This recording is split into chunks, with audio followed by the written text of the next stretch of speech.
The room went silent the second my sister's fiancé called me trash.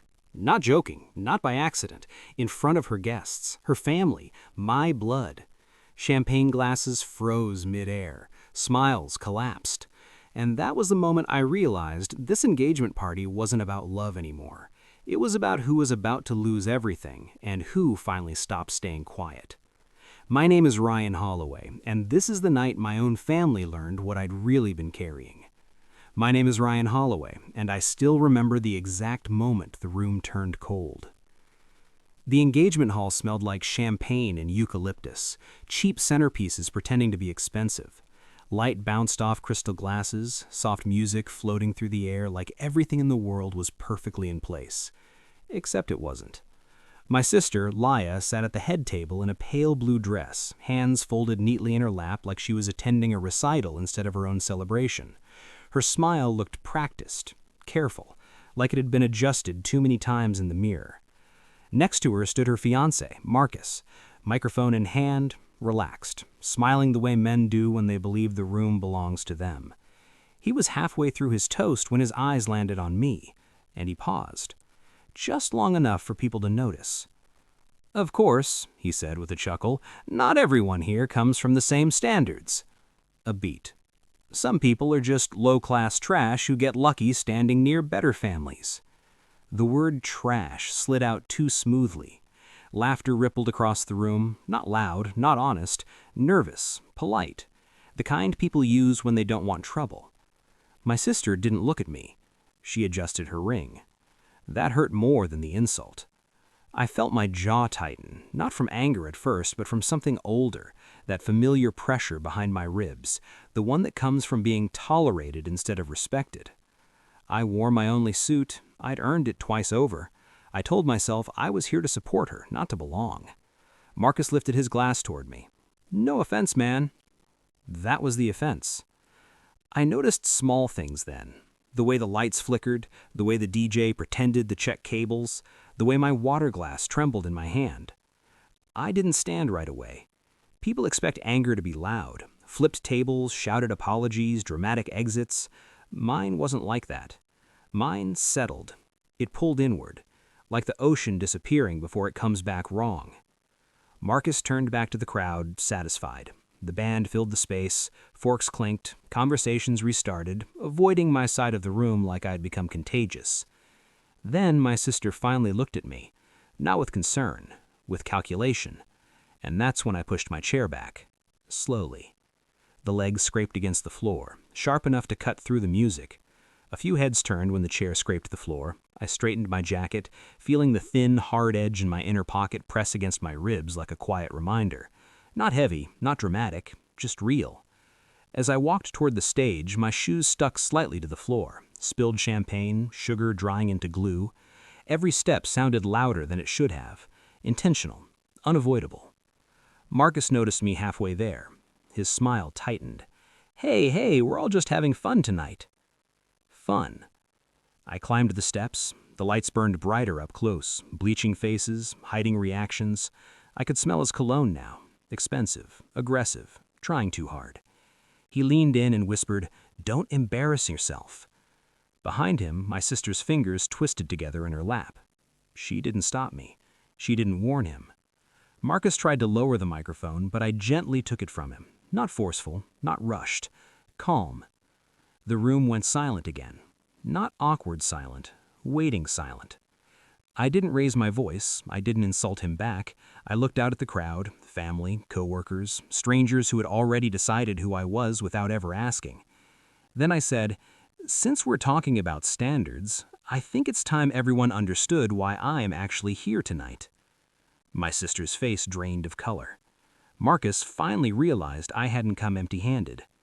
I let the quiet stretch, just long enough for people to lean forward without noticing they were doing it. "My name is Ryan Holloway," and I said, steady, "and I was invited because I'm family, not because I fit in, not because I impress anyone." A few guests shifted in their seats. "I'm here because tonight was supposed to be about honesty." Someone near the back laughed softly, unsure if it was allowed. I reached into my jacket and pulled out a thin folder. No slam, no drama, just paper. I rested it against the podium like it belonged there. Marcus tried to smile again. "Buddy, this isn't—" "I'm not your buddy," I said, still calm. The smile disappeared. I opened the folder and looked down, not because I needed to read, but because I wanted to feel the weight of it one more time. The late nights, the favors called in, the signatures I hesitated before giving. You see, when Marcus started his consulting firm, he didn't have clients. He had an idea and a last name that opened doors. My sister stood halfway, then slowly sat back down. "What he didn't have," I said, lifting my eyes, "is capital." The room tightened. So he came to me. Not to the crowd, not to the family. To me. The low-class trash. Murmurs spread. Real ones now. I held up the first page. "This is the original loan agreement, signed 3 years ago, in my name." Marcus's jaw clenched. "And this," I said, turning the page slowly, "is what happens when someone forgets who helped them stand on this stage." The DJ's hand hovered over the music button. No one moved. And for the first time all night, Marcus didn't look taller than me anymore. Marcus reached for the microphone again. I shifted it just out of reach. Not aggressive, just enough. "This isn't the place," he muttered, teeth clenched. "You're making a scene." I nodded once. "You're right, it isn't." A beat. "But you made it the place when you decided to perform." A few people laughed, real laughter this time, not polite, not nervous. I flipped the folder closed and rested both hands on it. "I'm not here to shame anyone," I said. "I'm here to explain why I won't be invisible anymore." Then I turned toward my sister. Laya's face was glossy, fixed on the floor like it might open and swallow her. "You knew," I said, not accusing, just stating fact. "You watched him take credit for things he didn't build, and you let him decide what I was worth." She opened her mouth, closed it. That answer was enough. I faced the room again. 3 years ago, I worked 2 jobs. I slept on a couch. I missed birthdays because I believed helping family meant something. My hands shook slightly. I didn't hide them. That was my flaw. I thought loyalty was mutual by default. I slid a single paper out of the folder and held it up. "This document ends tonight." The room inhaled together. "It transfers full responsibility for the remaining debt back to Marcus." Gasps, uncontrolled now. Marcus stepped back, bumping into the podium. "You can't do that," he snapped. I met his eyes. I already did. The air felt heavier, like the second before a storm breaks. I could hear my own breathing inside my chest. I placed the paper back in the folder. "I didn't come here to take anything from you." Pause. "I came here to give it back." That's when Marcus finally looked afraid. Not of me, of what came next. The silence fractured in pieces. A woman near the front whispered, "Is that true?" Someone stood to get a better view. Phones stayed down, not because people weren't curious, but because nobody wanted to be the first to turn this into a spectacle. Marcus's face flushed. "You're twisting things," he said louder. "Everyone knows investors take risks."